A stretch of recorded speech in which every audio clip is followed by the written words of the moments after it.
My stepmother said her son was getting married, and that I needed to clear out the old house my father left me. I didn't argue. I didn't fight. On moving day, I simply carried a bamboo chair out to the front step, sat down, and waited. I was waiting for someone my father had mentioned in the margins of his diary, someone I wasn't sure would ever come. I was waiting for an answer I wasn't sure I wanted. Then an engine rumbled at the end of the lane, and an old man stepped out of a black sedan. My stepmother dropped the chest she was holding. Jewelry scattered across the stone path. A 20-year-old agreement, hidden in a rusted tin box, tore open the quiet surface of our family's secrets. My name is Clara Harper, and I am 25 years old. My mother died of an illness when I was 10. 2 years later, my father, Edward Harper, remarried a woman named Victoria Walsh. She brought with her a boy 2 years older than me, Brandon. My father was a long-haul truck driver, a quiet man who believed a home needed a woman's hand. He gave Victoria most of his paycheck and asked only that she look after us. For a while, she did. She bought me clothes and snacks, remembered my birthday. But there was always a distance behind her smile, a thin pane of glass I could never press through. I remember studying her face at the dinner table, trying to read the language of her silences. She would smile at my father, and then, when he turned away, the smile would evaporate like steam from a cooling pot, leaving something cool and appraising beneath. Brandon was worse. He stole my allowance, ruined my homework, and once carved his initials into my bedroom door. Victoria's response was always the same, asterisk, he's your older brother. Let it go, asterisk. I learned to let go of a lot of things. My father's attention. The last slice of pie. The sense that I belonged anywhere at all. By the time I was 16, I had perfected the art of making myself small, of moving through the house like a ghost, of anticipating everyone's needs before they voiced them so that no one would have cause to be angry with me. It was exhausting, but it was safer than wanting anything. Then, 3 autumns ago, my father didn't come home. The accident was on a stretch of highway he'd driven 100 times. A truck swerved into his lane. He died before I could reach the hospital. I held his hand while the machines flatlined. His skin was still warm. His eyes were open, searching for someone. I still don't know if he found them. Victoria sobbed at the funeral. Brandon stood in the back, scrolling through his phone, the blue glow of the screen illuminating his bored expression. The company paid out a life insurance settlement, nearly $50,000, combined with my father's savings, and Victoria, dabbing her eyes with a tissue she'd barely dampened, sat me down with my father's handwritten will. The old house, she explained, was mine. The money, however, was for the family. She wanted to buy a new condo, something modern and clean, in her name and Brandon's. You'll always have a room, she said, patting my hand with her cool, dry fingers. The old place is drafty and unsafe for a girl alone. We'll rent it out. The income will be your pocket money. I was 22 and hollowed out by grief. The kind of grief that doesn't feel like sadness but like a vast, echoing emptiness, as if someone had removed all the furniture from a room and left only the dust motes floating in the sunbeams. I nodded. I said yes because saying yes had become my only way of surviving in a house that had never really been mine. For a few months, the arrangement held. I moved into the smallest bedroom of the new condo, the one with the north-facing window that never got direct sunlight. I paid Victoria most of my salary for household expenses. I tried to believe that we were still some kind of family, that the thin thread connecting us was strong enough to bear weight. But then Brandon met Jessica Thornton. Her parents owned a small business and had expectations. Brandon spent money he didn't have to impress her, designer cologne, a used BMW with a dodgy transmission, dinners at restaurants where the menus didn't list prices. Victoria's pension and my contributions weren't enough to keep the ship afloat. The atmosphere in the condo thickened with unspoken resentments. I'd catch Victoria staring at me across the dinner table with an expression I couldn't quite name. Calculation, maybe, or the slow dawning of a plan. At a Sunday dinner in October, Jessica announced that she wouldn't marry a man without his own home. Her voice was light, almost musical, as if she were commenting on the weather, but the words landed like stones dropped into still water. That was when Victoria turned to me, her face rearranging into a mask of maternal urgency. "Clara, sweetheart, there's really only one option. The old house. Let Brandon use it as his marital home. It's only temporary. Once they get on their feet, you'll have it back." The air in the room thickened. I looked at my plate, at the congealing gravy, and thought about the creak of the floorboards in my father's house, the way sunlight fell through the kitchen window in late afternoon, the smell of old wood and motor oil that I still dreamed about on nights when I couldn't sleep. I thought about my father's hands, permanently stained with grease, carefully tightening the hinges on the front door the summer before he died. He had looked at me then and said, "This house will outlast both of us, Clara. Take care of it, It's the only thing my father left me," I said. "It's just a house." Victoria's smile didn't waver, but something behind her eyes flickered, a tightening, a sharpening. "You're a young woman. You'll get married and move away. What do you need an old place for?" Brandon leaned back in his chair, cigarette smoke curling from his fingers. The smoke drifted across the table and stung my eyes. "Don't be such a brat, Clara. We've let you live here rent-free for 3 years. Now you want to play the victim." I looked at him. I looked at her. I felt something inside me, something that had been bending for years, finally reach its breaking point. It wasn't a dramatic snap. It was quieter than that, a slow, cold realization that the people across the table from me were not my family. They had never been my family. They were just people who had shared a roof with me, and now they wanted the roof for themselves. "Fine," I said. "I'll move out." Victoria's face lit up. She was already reaching for her phone to call the movers. I saw the triumph in her eyes, and I stored that image away in my memory like a photograph I might need to look at later, when my resolve wavered. I didn't cry that night. Instead, I went back to the old house, let myself in with the key I hadn't used in months, and sat in my father's worn armchair. The upholstery was threadbare on the armrests where his elbows had rested for decades. The air was stale, the walls needed paint, but it smelled like him. Like the ghost of his aftershave and the faint, metallic tang of the garage. I sat there as the afternoon light slanted through the dusty windows and felt, for the first time since his death, something other than numbness. It was a small feeling, fragile as a new shoot pushing up through frozen earth. I think it was hope. Or maybe it was just the absence of fear. In a cupboard I found a tin box, olive green, army surplus, the edges rubbed down to bare metal from years of handling. My fingers trembled as I lifted the lid. Inside were photographs, curled at the edges, showing a younger version of my father in uniform, his arms slung around a man I didn't recognize. Work journals, their pages filled with his neat, small handwriting. And a yellowed legal document, folded with the precision of a man who had once been a soldier. It was a co-ownership agreement, dated 20 years earlier, signed by my father and a man named Frank Morrison. The house, it stated, was 70% my father's and 30% Morrison's. The 30% was irrevocable.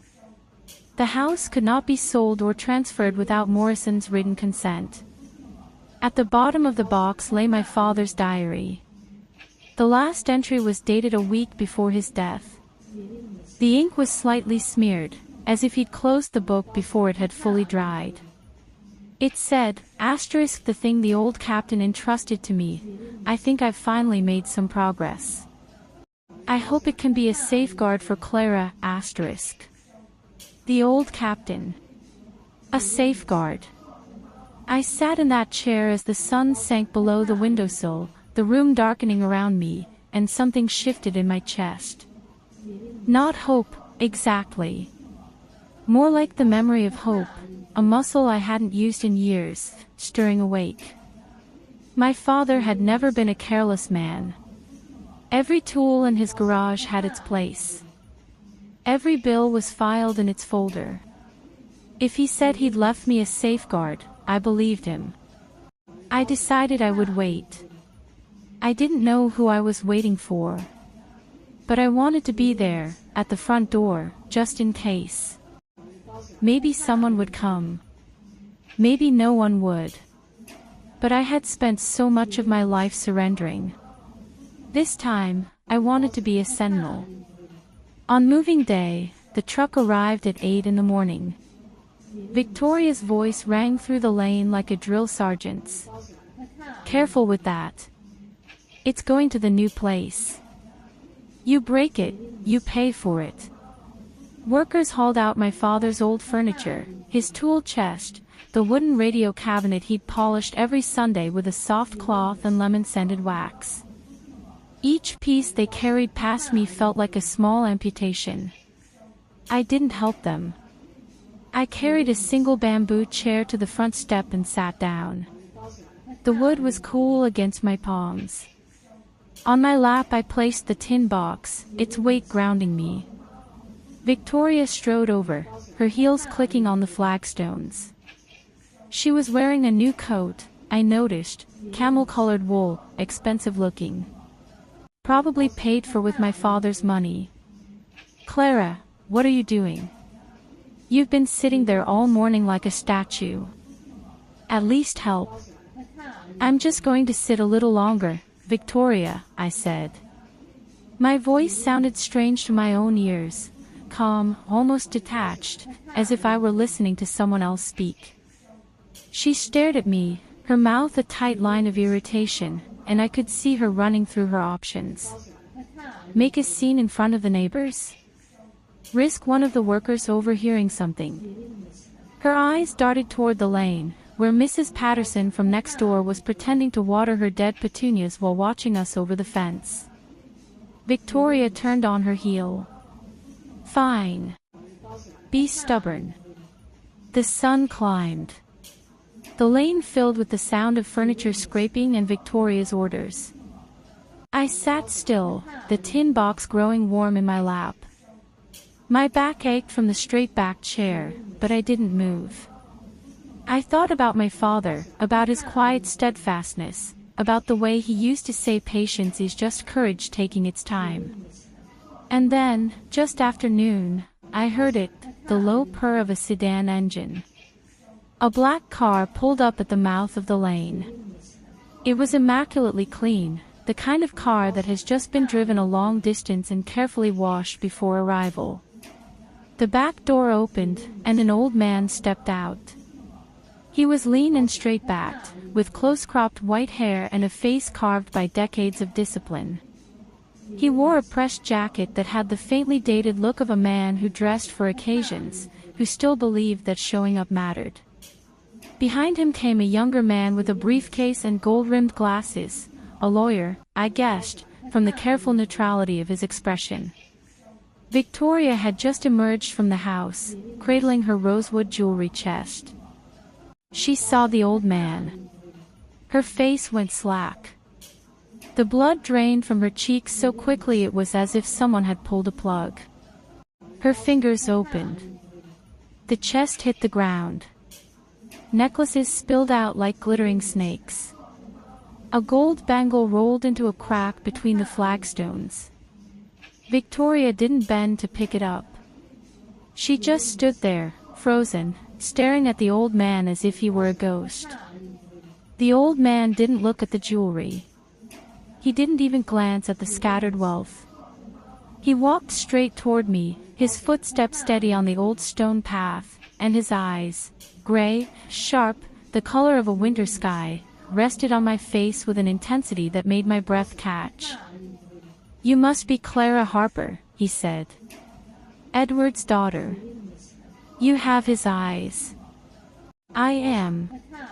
I stood, the tin box pressing against my ribs, my knees slightly unsteady from sitting so long. "My name is Frank Morrison. I was your father's commanding officer, a long time ago. We served together for 6 years. He saved my life twice, and I saved his once, and after that we were brothers in everything but blood." He turned to Victoria, and his voice dropped into something cold and hard, a voice that had once given orders in combat and expected them to be followed. "And you must be Victoria Walsh. Who gave you permission to touch anything in this house?" Victoria scrambled to pick up the scattered jewelry, her composure cracking. Her hands were shaking so badly she could barely grip the bangle. I'm Edward's wife. We were just moving a few things. Brandon is getting married, and we thought Clara could." "You thought Clara could be thrown out of her own home?" Morrison's voice was flat, unimpressed. "Is that what you thought?" He took a yellowed envelope from the young lawyer's hands and passed it to me. His fingers, I noticed, were gnarled with age but perfectly steady. Inside was the original co-ownership agreement, stamped with a notary's seal from 20 years ago. I read it slowly, tracing my father's signature with my fingertip. The ink had faded to a soft brown, but the shape of his name was unmistakable, the careful loops, the firm downstroke of the H. I had seen that signature 1,000 times on birthday cards and permission slips and the inside cover of his favorite repair manual. I had read the agreement 3 times already, back in the empty house, but now it felt different. Now it felt real. A man I had never met had carried this document across the country to stand in front of my house and tell my stepmother that she could not take it from me. When I looked up, Morrison was watching me. His expression was stern, but I saw something flicker beneath it. Nervousness. He didn't know how I would react. This man who had faced down whatever battles life had thrown at him was afraid of what a 25-year-old woman might say to him on a doorstep. I handed the agreement back. "Mr. Morrison, you were my father's friend. This house is partly yours. Whatever you came here to do." I paused, looking at the spilled jewelry, at Victoria's white face, at the movers who had stopped to stare, their arms full of my father's belongings. "You came to help me." He blinked. Then, slowly, the hard lines of his face softened. The transformation was subtle, a slight loosening around the jaw, a brightness in his eyes that hadn't been there before. He nodded once, a small, tight movement, and I saw his throat work as he swallowed. "That's right," he said, his voice rougher than before. "That's exactly right." Victoria, clutching her chest to her stomach, made one last attempt. "This is ridiculous. I'll take this to court. You can't just show up with a piece of paper and—" "Madam," the lawyer interrupted, stepping forward and handing her a business card with the practiced ease of someone who had done this 1,000 times. "My name is Daniel Cross. That document is on file at the county recorder's office. You're welcome to verify it. In the meantime, what you're doing right now is called unlawful eviction. If you don't stop, we'll be discussing it with the police." The word police landed like a slap. Victoria's mouth opened and closed, opened and closed. She looked, I thought uncharitably, like a fish gasping on a dock. The movers exchanged uncertain glances. Brandon, who had been smoking at the end of the lane, threw down his cigarette and stomped over, his face a scowl of confusion. "What's going on? Who the hell are these people?" Victoria grabbed his arm and pulled him toward the moving truck with a grip that made him wince. "We're leaving. For now." She climbed into the cab and slammed the door. Through the window, she shot me a look, a long, venomous stare that promised this wasn't over, that she would find another way, that I hadn't won anything. The truck rumbled away, leaving the old house sitting in a sudden, ringing quiet. Morrison and I stood in the lane. The afternoon sun slanted across the roof tiles, warming the old brick. Somewhere nearby, a dog barked, and a child laughed, and the ordinary sounds of the neighborhood resumed, as if nothing momentous had happened. I realized I was still gripping the tin box so hard my fingers ached. "Are you afraid?" Morrison asked. His voice was gentler now, almost hesitant. I thought about it. I thought about Victoria's stare. I thought about Brandon's cigarette smoke. I thought about the mortgage she had taken out, about the job I might lose, about the uncertainty of everything ahead. I thought about how tired I was of being afraid. "I'm afraid," I said. "But I'm not going to run." He looked at me for a long moment, and then he did something unexpected. He smiled, a small, sad smile that reshaped the lines of his face, deepening the creases around his eyes and mouth. "That's exactly what your father would have said," he told me. Those exact words, in that exact voice. "You're more like him than you know." That evening, Frank Morrison moved into the old house. He took the south-facing room that had once been my father's, and he insisted I take the master bedroom. "Your father's room is yours," he said, in a tone that brooked no argument, the same tone he'd probably used to address role recruits 40 years ago. I lay in that bed that night, under the same ceiling my father had looked up at for decades, and I felt something I hadn't felt in 3 years, the faint, fragile stirring of safety.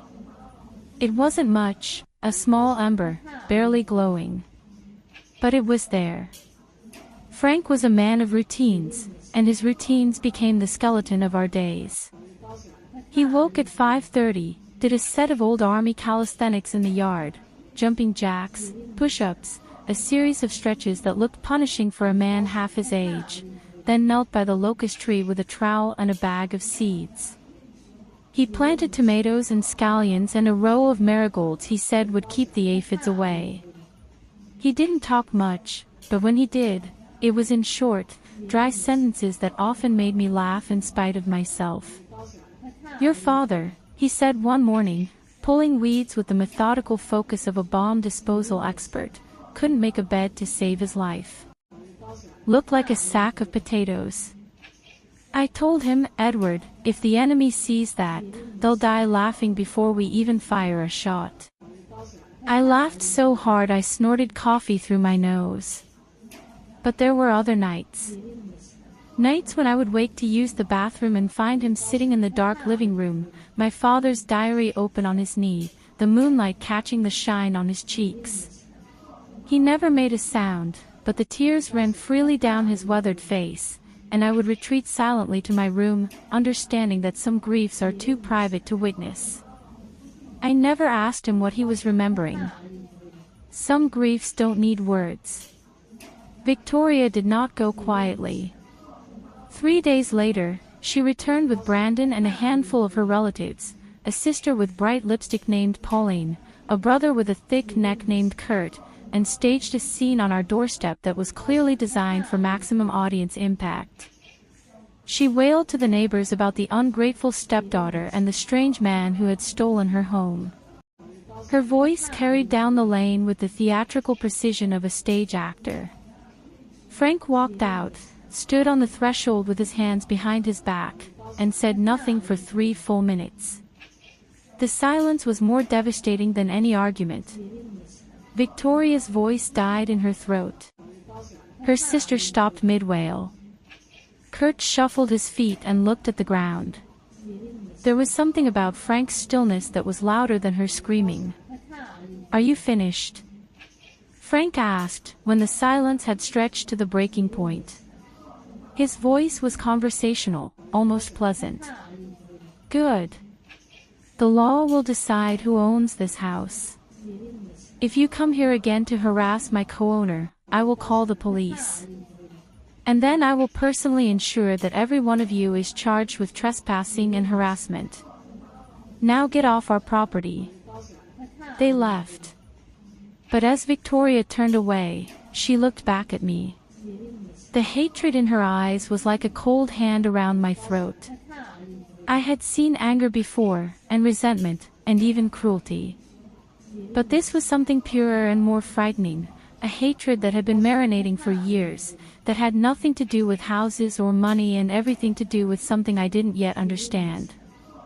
2 days later, I came home from work to find the words "Pay Up" spray painted in red across our front door. The paint had dripped down in long, lurid streaks that looked disturbingly like blood. The neighbors peeked from behind curtains. No one came out. I stood on the step, my key frozen halfway to the lock, and felt the familiar cold creep of shame and fear. But then Frank came out, took one look, and went back inside without a word. He returned with a can of white paint and a brush. He knelt on the cold stone, his knees cracked audibly, and painted over the words, stroke by careful stroke. The white paint covered the red, layer by layer, until only a faint pink ghost remained beneath. When I tried to help, he shook his head. Go inside, Clara. This isn't yours to clean up. Don't let it touch you. I went inside and cried. Not because I was sad, or scared, but because I hadn't realized how desperately I'd needed someone to kneel on a doorstep and paint over the ugliness for me. I had been alone for so long that I had forgotten what it felt like to be protected. The harassment was the work of a loan company, Easy Credit, they called themselves, though there was nothing easy about them. Victoria, it turned out, had mortgaged the new condo to this high-interest lender, and when she couldn't pay, she gave them my name and address. Her stepdaughter, she told them, according to a debt collector who later confessed to the police. She has money. She has an old house full of valuable things. Antiques. Collectibles. Stuff that's been in the family for generations. The calls started coming. First one a day, then 3, then a dozen. Threatening messages. Voices in the night telling me they knew where I lived, which was absurd, since they were calling my home phone, but the menace in their tones was real. A man with a shaved head and a gold chain, he called himself Vinny, accosted me in the lane one evening, blocking my path with 2 cronies whose bulk filled the narrow passage between the houses. Your mother owes us money, Vinny said, his voice a nasal rasp. 43 grand, plus interest. So either you pay up, or we take it out of that house. Or we take it out of you. Your choice, sweetheart. I backed away. My heart slammed against my ribs so hard I could feel my pulse in my temples. The lane was empty, the neighbors' windows were dark. I was alone with 3 men who looked at me the way wolves look at a limping deer. But before I could answer, Frank's voice cut through the dusk like a blade. Take one more step toward her, and I will break your leg with this cane. And then I will break the other one, just to be thorough. He strode down the lane, his walking stick raised, the streetlights glinting off his white hair. Behind him came 3 of our elderly neighbors, summoned by some unseen signal, Mrs. Patterson with her broom, Mr. Chen from across the lane with a garden rake, and old Mrs. O'Brien clutching a cast-iron skillet with a grip that suggested she knew how to use it. Vinny and his cronies took one look at the gathering and backed off, muttering threats that were more bluster than conviction. But I didn't miss the look Vinny shot me over his shoulder, a look that said this transaction wasn't finished, merely postponed. That night, Frank and I sat at the kitchen table. The house was quiet except for the ticking of the old clock on the mantel and the distant hum of the refrigerator. He made tea and pushed a cup toward me. His hands were steady, but his eyes were troubled. "The loan shark mentioned valuable things," he said, wrapping his own cup in both palms. "Not just the house. What else is she after?" I thought about the tin box. I thought about the diary entry I hadn't fully understood. The thing the old captain entrusted to me. "There's something else, isn't there?"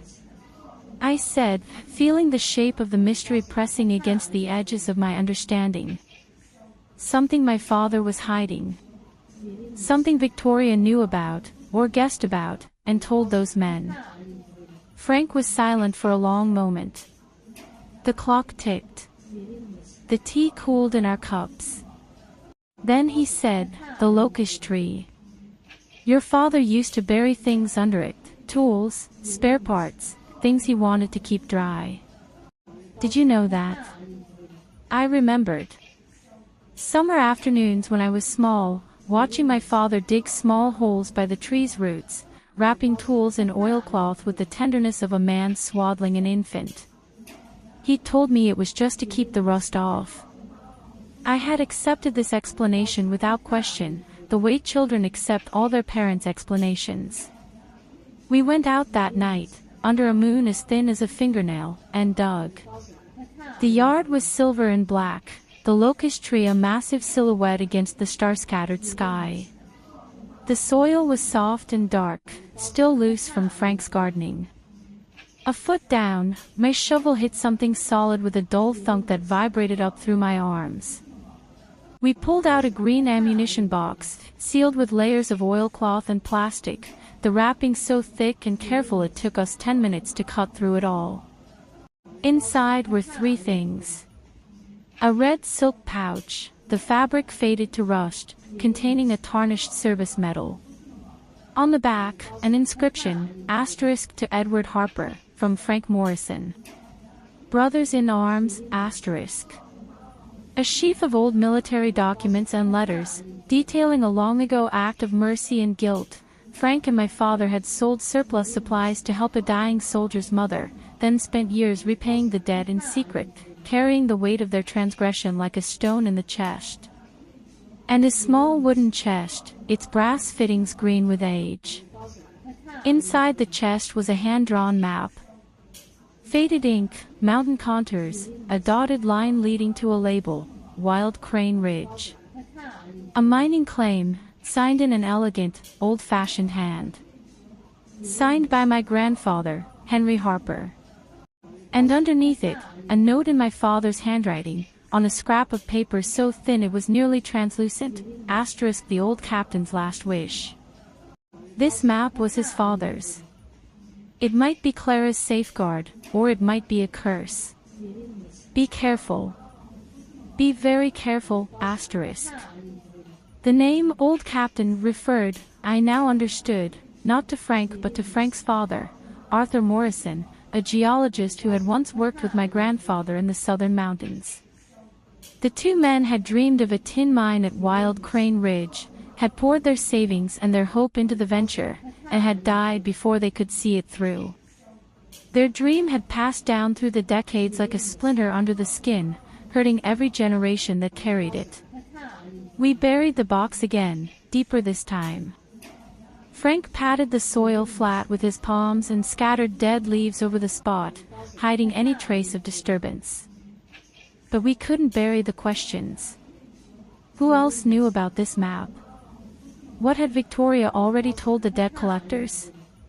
And what, exactly, had my father been doing in the last weeks of his life, when he wrote in his diary about making progress and the safeguard for Clara?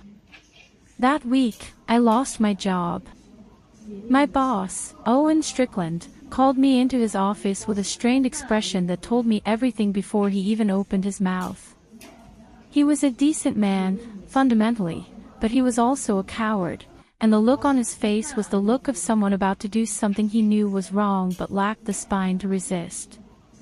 "Clara, we've received complaints. Anonymous ones. Something about client data, something about your personal life." He wouldn't meet my eyes. He studied the papers on his desk as if they contained the secrets of the universe. The company's position is, it's best if you take some time off. Permanently. We'll give you 2 weeks severance. I didn't argue. There was no point. I knew who had sent the complaints. I knew that Victoria had promised to ruin me, and that she was keeping that promise with anonymous letters and poison whispered into the right ears. I packed my desk, a single cardboard box containing a mug, a framed photo of my father, and the desiccated remains of a peace lily I had never managed to keep alive. I left my potted plant on the windowsill for whoever came next. Let them try to keep it watered. Walking home through the gray November drizzle, I felt the city close around me like a fish tightening. The rain was the kind that doesn't so much fall as hang in the air, a cold mist that seeped through clothing and settled into bones. I was 25, unemployed, fighting a lawsuit, and living in a house someone had tried to steal from me. For a moment, on the pedestrian bridge over the river, the exhaustion was so absolute that I stopped walking and gripped the railing with both hands, breathing through the ache in my chest. The water below was dark and swift and indifferent. I watched it for a long time. But I didn't stay there. I thought of Frank, sitting alone in the old house with his tea and his weeding and his silent grief for my father. I thought of the way he had knelt to paint over the red letters on our door, the careful strokes of the brush, the refusal to let ugliness stand. I thought of my father's voice, remembered from a summer long ago, Harper women don't quit, Clara. They endure, I let go of the railing. I walked home. When I stepped through the door, Frank was in the kitchen. The house smelled of garlic and ginger and something simmering on the stove. Without a word, he set a bowl of noodle soup in front of me. 2 fried eggs on top, the yolk still runny, just the way my father used to make it when I'd had a bad day at school. Eat, he said. I ate. The broth was salty and hot, and it steadied something in me that had been wobbling for days. I felt the warmth spread through my chest and into my limbs, chasing out the cold of the bridge and the rain. I'm going to fight back, I said, when the bowl was empty. My voice was steadier than I expected. Not just the house. Everything. The lies, the harassment, the map, I want to settle it all. I want to take the map to the county archives and be done with it. It's brought us nothing but trouble. Frank studied me across the table, his gray eyes unreadable. That map has been in your family for 100 years. It was your grandfather's dream. Your father guarded it with his life. And it's brought us nothing but fear. I met his eyes and held them. My father called it a curse. I believe him. The best way to honor my grandfather's dream isn't to keep clutching a secret that attracts predators. It's to let it go. He looked at me for a long time, the silence stretching out between us. Then he nodded, a slow, heavy nod that seemed to carry the weight of decades. You're braver than I am, Clara. Braver than your father was. He could never bring himself to let it go. Maybe he just didn't have the right person to let it go with, I said. The television interview came first. A journalist named Megan Shaw from the local Community Matters program had seen the viral videos Victoria had been circulating, clips of a tearful stepmother, cruelly evicted by her heartless stepdaughter. Megan had a reputation for fairness, for digging past the surface of things, and when she called me, her voice was cautious but curious. She wanted to hear my side. I sat in a sterile studio, under hot lights that made my eyes water and my skin prickle with sweat. My hands were clammy, my heart pounding so hard I was sure the microphone would pick it up. But when Megan asked her first question, something in me clicked into place. I wasn't going to cry. I wasn't going to plead. I was going to tell the truth. Not the emotional truth Victoria was selling, the quivering lip, the handkerchief, the carefully applied pallor, but the documented truth. My father's will, notarized and witnessed. The co-ownership agreement, on file at the county recorder's office. The bank statements showing my father's life insurance draining into Victoria's condo purchased 3 days after the check cleared. The forensic handwriting report that proved her supplementary note was a forgery, traced from a birthday card my father had written me years ago. Daniel Cross sat beside me, handing over evidence at every pause with the calm precision of a man who had done this 1,000 times. The show's legal expert, a retired judge with a kindly face and a merciless intellect, explained the facts to the audience in clear, simple terms. Legally speaking, he said, adjusting his glasses, this is not a complicated case. The documents speak for themselves. Victoria, seated across from me, began the hour with tears and ended it with silence. When I held up the forgery report, her tears stopped as abruptly as if someone had turned off a faucet. Her face went still and hard, and in that stillness I saw something I had never allowed myself to see before. Not a grieving widow. Not a wronged stepmother. Just a woman who had spent years calculating how to take what wasn't hers, and who had finally run out of moves. After the broadcast, the online attack slowed to a trickle and then stopped. The viral videos disappeared, taken down by the platforms or by the people who had posted them. Megan Shaw later told me, over coffee at a diner near the studio, that the network had been flooded with calls and emails supporting me. People can tell when someone's telling the truth, she said. They just need to hear it clearly enough.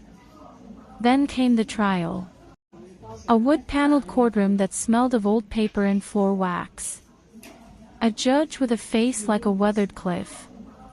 Victoria's forgery collapsed under cross-examination. Daniel Cross led her through a series of questions that exposed the impossibility of her story, and by the end she was stammering, contradicting herself, casting desperate glances at her lawyer who had long since stopped meeting her eyes. Daniel laid out the financial trail like a prosecutor in a crime drama, the life insurance paid into Victoria's account on a Tuesday, the condo down payment made from the same account on Friday. The numbers were irrefutable. The judge ruled in our favor. The old house was confirmed as the joint property of Clara Harper and Frank Morrison. The condo's equity, $95,000, was awarded to me as restitution for misappropriated inheritance.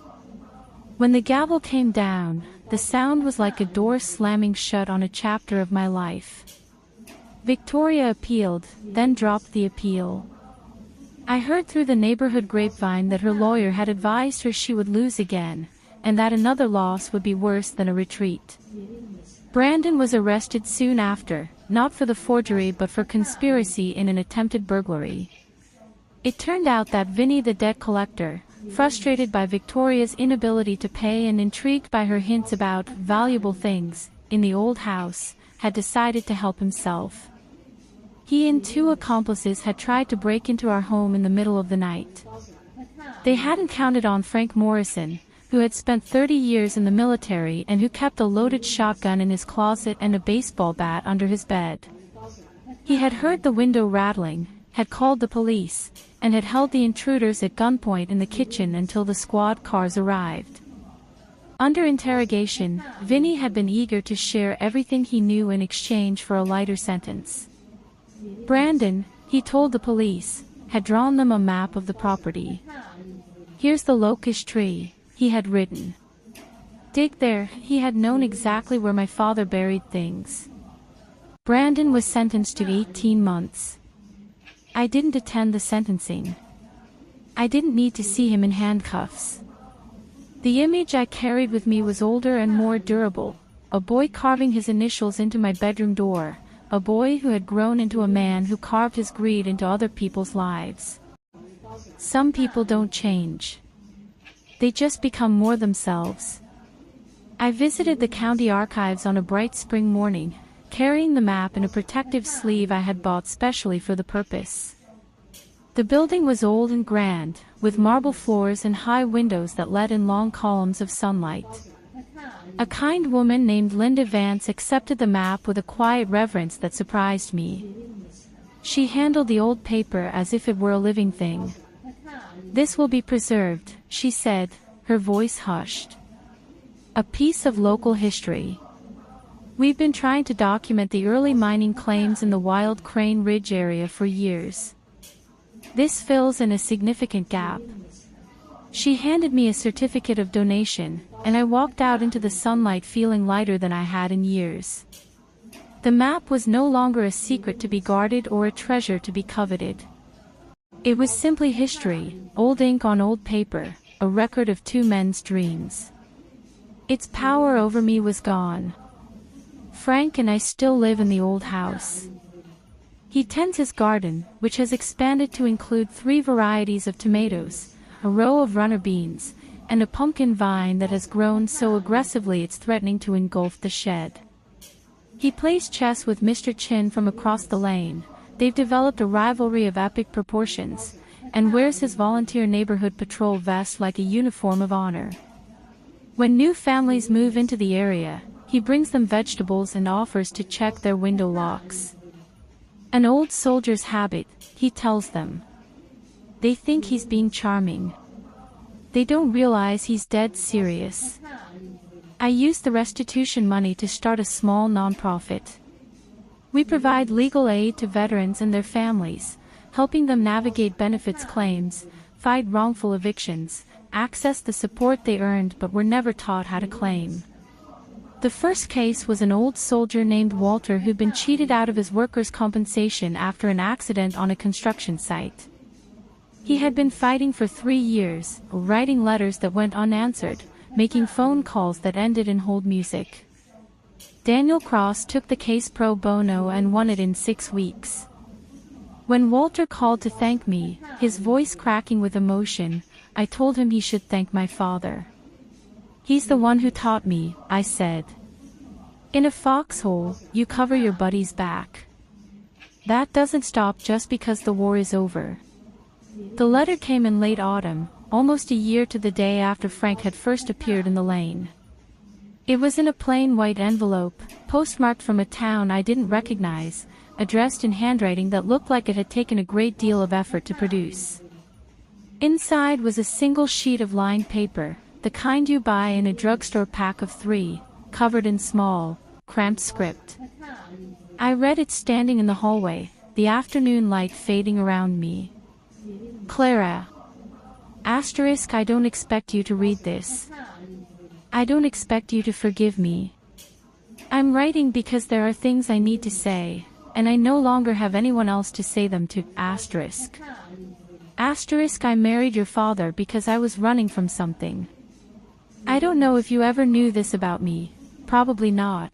Your father was too decent to tell you, but I grew up poor, the kind of poor that leaves scars. My father left when I was 7.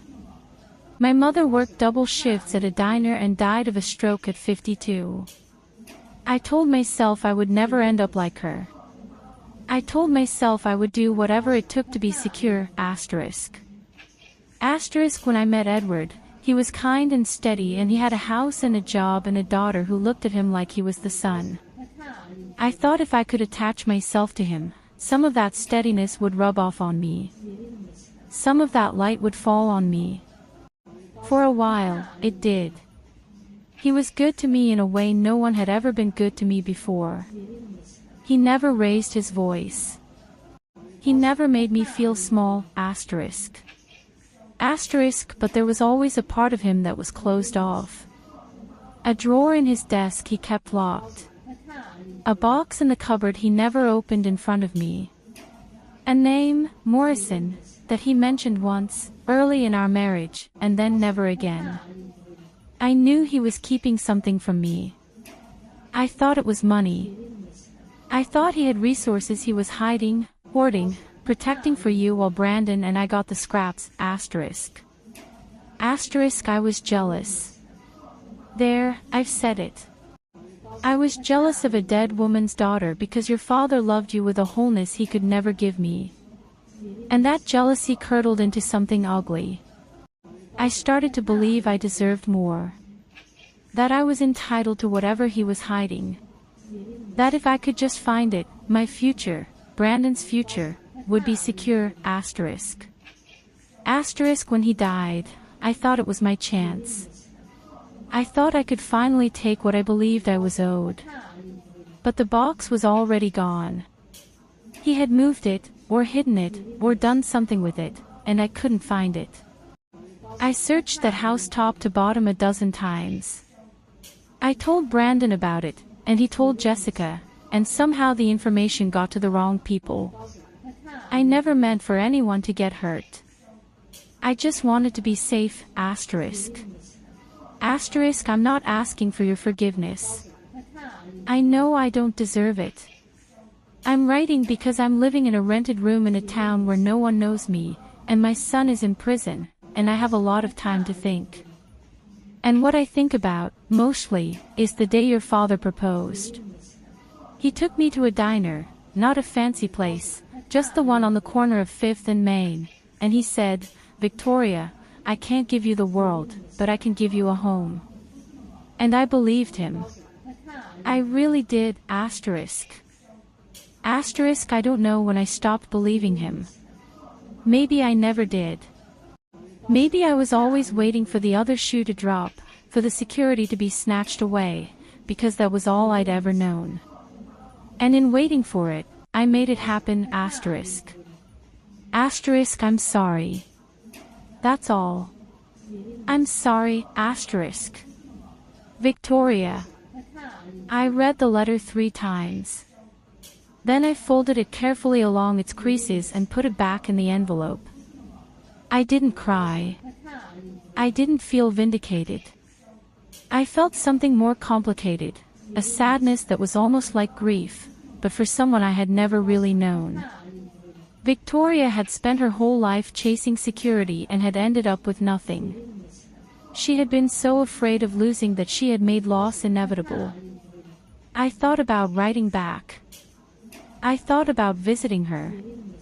I thought about all the things I could say, about forgiveness, about moving on, about the way my father had loved her in his quiet, steady fashion. But in the end, I did none of those things. Some distances are too wide to bridge. Some wounds heal best by being left alone. I put the letter in the tin box with my father's diary and the co-ownership agreement. It belonged there, I thought, another piece of the story, another layer of the sediment that had settled over our family. On a Saturday in late March, when the locust tree was just beginning to bud, Frank and I drove south. The highway unwound before us like a gray ribbon, cutting through farmland and forest in small towns with names like Pleasant Ridge and Oak Valley. Frank drove with both hands on the wheel, his posture as rigid as a cadet's, while I navigated from the passenger seat with a road atlas that was at least a decade out of date. We passed the time in comfortable silence and occasional bursts of conversation, Frank telling me about the geology of the region, the ancient seabeds and volcanic uplifts that had shaped these mountains, the way his father had talked about Wild Crane Ridge with a kind of reverence that bordered on obsession. He was a true believer, Frank said, his eyes on the road. My father. He believed the earth gave up its secrets to those who paid attention. He spent his whole life paying attention. And in the end, all he had was a hand-drawn map and a partner who died too young to help him. Your grandfather. Do you think there was really anything there? I asked. Tin. Minerals. Anything worth all this trouble? Frank was quiet for a moment. I think there was something. I don't know if it was as valuable as my father believed. But I think 2 men who knew the land, who understood rock and soil and the way water moves underground, I think they saw something real. Whether it was worth a century of secrets and grief. He shook his head. That's a different question. We reached Wild Crane Ridge in the late afternoon. It wasn't dramatic, a low, humped mountain covered in second-growth forest, its flanks dotted with the scars of old logging roads. A stream ran along its base, clear and cold, gurgling over stones worn smooth by centuries of flow. The air smelled of pine and damp earth and something else, something mineral and ancient. We parked on the shoulder of a gravel road and walked a short distance through the trees. Frank moved slowly, using his cane to test the ground ahead of him, but his eyes were bright and alert. He was looking for something. "There," he said, pointing with the tip of his cane. "See that depression in the hillside? That's not natural. Someone dug there, a long time ago. Probably my father, or yours, or both of them together." I looked at the shallow indentation in the earth, now nearly reclaimed by ferns and moss. It was hard to imagine it as a mine, as the site of someone's dreams. It was just a dent in the forest floor, a place where the ground had once been opened and then closed again. Frank stood there for a long time, leaning on his cane, staring at the depression. The wind moved through the pines overhead, making a sound like distant surf. A bird called somewhere in the canopy, a sharp, three-note song that repeated and repeated. "I wish I'd come here with him," Frank said finally, his voice barely above a whisper. "With my father. He talked about this place so often that I felt like I'd already been. But I never came. I was too busy with my own life, my career, my family, my own obsessions. By the time I thought to ask him to bring me, he was too sick to travel." He reached down and picked up a small stone from the edge of the depression. It was dark gray, shot through with veins of something paler. He turned it over in his fingers. "He'd have told me what this is," Frank said. "He'd have held it up to the light and explained its whole history. Where it came from, how it got here, what it meant. He could read rocks the way other people read books." He put the stone in his pocket and turned away from the depression. "That's enough. I've seen it. I can tell him I've seen it." We walked back to the car in silence. The sun was beginning to sink behind the ridge, painting the sky in shades of orange and pink. At the car, Frank paused and looked back at the mountain one last time. "Goodbye," he said, so quietly I almost didn't hear. "Goodbye, Dad." We drove home through the gathering dusk, the headlights cutting a path through the darkness.